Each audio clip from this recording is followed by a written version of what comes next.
ଅଟକି ଯାଇଥିବା ସାହା ନେଇ ବେଳେ ବେଳେ ମଣିଷ ନିଜ ଭାଗ୍ୟକୁ ନୁହେଁ ବରଂ ନିଜ ବିଶ୍ୱାସ ପାଖରେ ହାରି ଯାଇଥାଏ। ଆଉ ସେହି ବିଶ୍ୱାସର ମୂଲ୍ୟ ହୋଇଥାଏ ଅମୂଲ୍ୟ ଜୀବନ।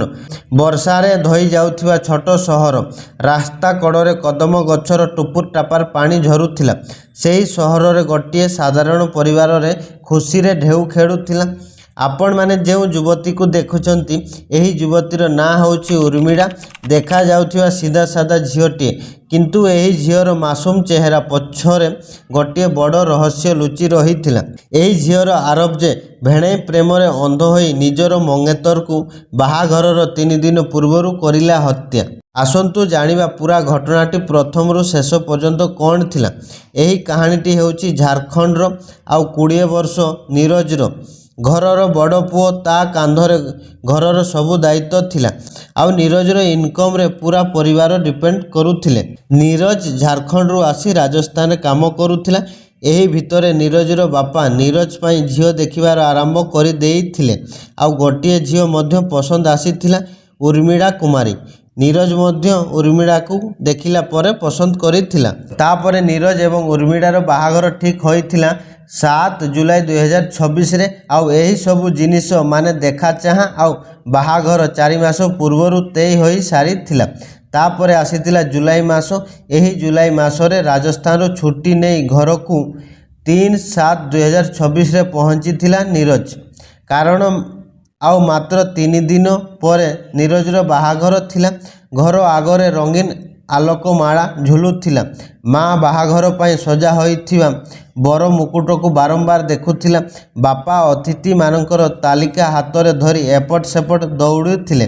ଛୋଟ ଭଉଣୀ ମେହେନ୍ଦୀର ଡିଜାଇନ ବାଛୁଥିଲା। କିନ୍ତୁ ସବୁଠାରୁ ଅଧିକ ଖୁସି ଥିଲା ନିରଜ। ତା ମୁହଁରେ ଥିଲା ଭବିଷ୍ୟତର ସୁବର୍ଣ୍ଣ ସ୍ୱପ୍ନ।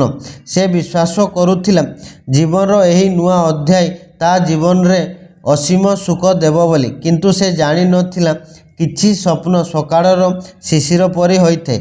ସୂର୍ଯ୍ୟ ଉଦୟ ହେବା ପୂର୍ବରୁ ସବୁ ଶିଶିର ଲିଭିଯାଏ। ଅନ୍ୟପଟେ କନ୍ୟା ଉର୍ମିଳାଙ୍କ ଘରେ ମଧ୍ୟ ବିବାହର ପ୍ରସ୍ତୁତି ଚାଲିଥିଲା। ବାହାରୁ ସବୁ କିଛି ସାଧାରଣ ଦେଖାଯାଉଥିଲା। କିନ୍ତୁ ଏହି ବାହାଘରରେ ଉର୍ମିଳା କେବଳ ଖୁସି ହୋଇନଥିଲା। ତା ମତରେ ଏହି ବାହାଘର ହୋଇନଥିଲା। ଉର୍ମିଳା କେବଳ ବାପା ମାଆର ଦବାବରେ ନିରଜକୁ ବିବାହ କରିବା ପାଇଁ ରାଜି ହୋଇଥିଲା। ପୋଲିସ ରିପୋର୍ଟ ଏବଂ ଉର୍ମିଳାର ବୟାନ ଅନୁସାରେ କିଛି ବର୍ଷ ପୂର୍ବେ ଉର୍ମିଳାର ବଡ଼ ଦିଦିର ବିବାହ ହୋଇଥିଲା ସୁବାସ ସହ। ବାହାଘର ପରେ ସୁବାସ ନିଜ ଶ୍ୱଶୁର ଘରକୁ ଯିବା ଆସିବା କରିବାର ଆରମ୍ଭ କରିଦେଇଥିଲେ। ଆଉ ସେବେଠାରୁ ଶାଢ଼ୀ ଭେଣେଇର ମଜାମସ୍ତି ଆରମ୍ଭ ହୋଇଯାଇଥିଲା। ଏହି ମଜାମସ୍ତି ଆଗକୁ ଯାଇ ପ୍ରେମରେ ବଦଳି ଯାଇଥିଲା। ତାପରେ ତାଙ୍କ ଭିତରେ ସମୟ ସୁବିଧା ଦେଖି ଶାରୀରିକ ସମ୍ପର୍କ ମଧ୍ୟ ରଖି ଆସୁଥିଲେ ବହୁତ ଲମ୍ବା ସମୟ ଧରି। ବେଳେ ବେଳେ ନିରଜ ଉର୍ମିଳାକୁ ଫୋନ୍ କରି କିଛି ସମୟ ତା ସାଙ୍ଗରେ କଥା ହେଉଥିଲା। ତାପରେ ଉର୍ମିଳା ନୀରବ ହୋଇଯାଉଥିଲା। କିନ୍ତୁ ଉର୍ମିଳାର ନୀରବ ହେବାର ଅର୍ଥ କେହି ବୁଝିପାରୁନଥିଲେ।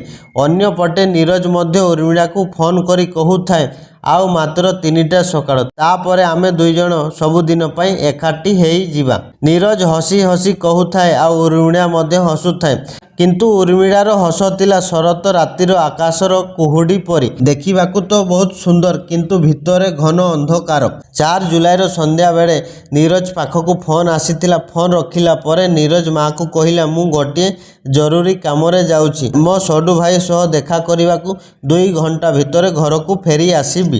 ନୀରବତା ପଛରେ ଲୁଚି ରହିଥିଲା ଅନ୍ଧକାର। ସାରା ରାତି ବିତି ଯାଇଥିଲା, କିନ୍ତୁ ନିରଜ ଆଉ ଘରକୁ ଫେରି ଆସିନଥିଲା କି ତାର କୌଣସି ଖବର ପାଇନଥିଲେ ତା ଘରବାଲା। ମା ଆଖିରେ ଲୁହ ଶୁଖୁନଥିଲା। ସେ ବାରମ୍ବାର କେବଳ ଗୋଟିଏ କଥା କହୁଥିଲା, ମୋ ପୁଅ ଯୋଉଠି ଥାଉ ଭଲରେ ଥାଉ। ବାପା ସହରର ପ୍ରତ୍ୟେକ ଚିହ୍ନା ଲୋକଙ୍କୁ ଫୋନ୍ କରି ପଚାରିଥିଲେ, ସାଙ୍ଗ ପାଖରୁ ଆରମ୍ଭ କରି ଅଫିସର କର୍ମୀମାନଙ୍କୁ। କିନ୍ତୁ ସମସ୍ତଙ୍କର ଗୋଟିଏ ଉତ୍ତର ଥିଲା, ଆମେ କିଛି ଜାଣିନୁ। ତାପରେ ଘରବାଲା 5 ଜୁଲାଇର ସନ୍ଧ୍ୟାବେଳକୁ ଯାଇ ପୋଲିସ ପାଖରେ ଅଭିଯୋଗ କରିଥିଲେ ତାଙ୍କ ପୁଅ ନିଖୋଜ ହୋଇଛି ବୋଲି। ପୁଣି 3 ଦିନ ପରେ ତା ବାହାଘର ହୋଇଥାନ୍ତା ବୋଲି। ପୋଲିସର ତଦନ୍ତ ଆଗକୁ ବଢ଼ିଲା। ପୋଲିସ ମଧ୍ୟ ଖୋଜାଖୋଜି କରୁଥିଲେ, ହେଲେ ପୋଲିସ କୌଣସି ସୁରାଗ ପାଇନଥିଲେ। ସମୟ ଯେତେ ଆଗକୁ ବଢ଼ୁଥିଲା ଆଶାର ଦୀପ ସେତେ ଲିଭି ଲିଭି ଯାଉଥିଲା। 7 ଜୁଲାଇକୁ ପୋଲିସ ପାଖକୁ ଖବର ଆସିଥିଲା, ବିହାରର ଜୁମାଇ ଜଙ୍ଗଲ ଭିତରେ ଗୋଟିଏ ଡେଡ୍ ବଡି ମିଳିଛି। ଏହି ଜଙ୍ଗଲଟି ଉର୍ମିଳା ଘର ପାଖରୁ 70 କିଲୋମିଟର ଦୂରରେ ଥିଲା ଏବଂ ଝାଡ଼ଖଣ୍ଡ ଆଉ ବିହାରର ବର୍ଡରରେ थिला एई जुमाइल जंगलटीए। तापरे पुलिस लाशर खुलासा करिथिला नीरज बोली नीरजर परिवार को पुलिस खबर देइथिला। आपण माने थरे भावंतु 7 जुलाई रे ता बाहाघर थिला किंतु सेही 7 जुलाई को पुअर मला शरीर पाइले घरवाला। सेही दिन आउ विवाह मंडप रे साहानाई बाजी नथिला।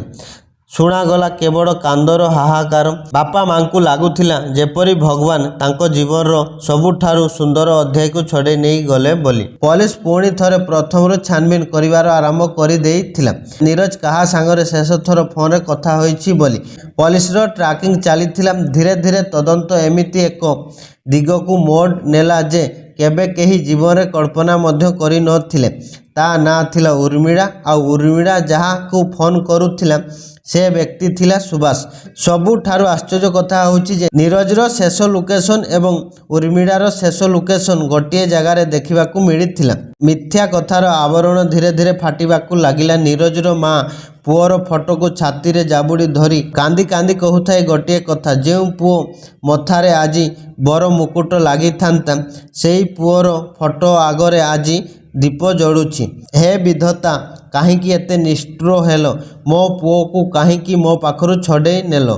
तापरे पुलिस 3 जनकर कॉल डिटेल्स रेकर्ड बाहर करिथिला। आउ पुलिस को देखिबाकू मिलिथिला उर्मिला एवं सुभाष बहुत दिनरु घंटा घंटा धरी फोन रे कथा होई आसुथिले।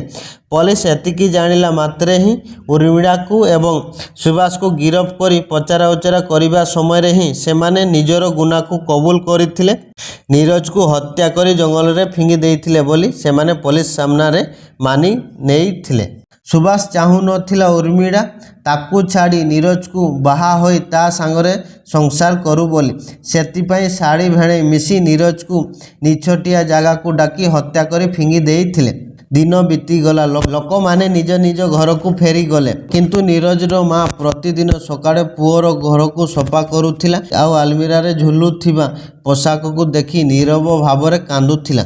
बापा प्रतिदिन संध्यारे घर सामने बसी रास्ता को चाही रहुथिले। आज भी से विश्वास करुथिले हुए तो दिने आम पुओ हसी हसिका घर को फेरी आसीबो।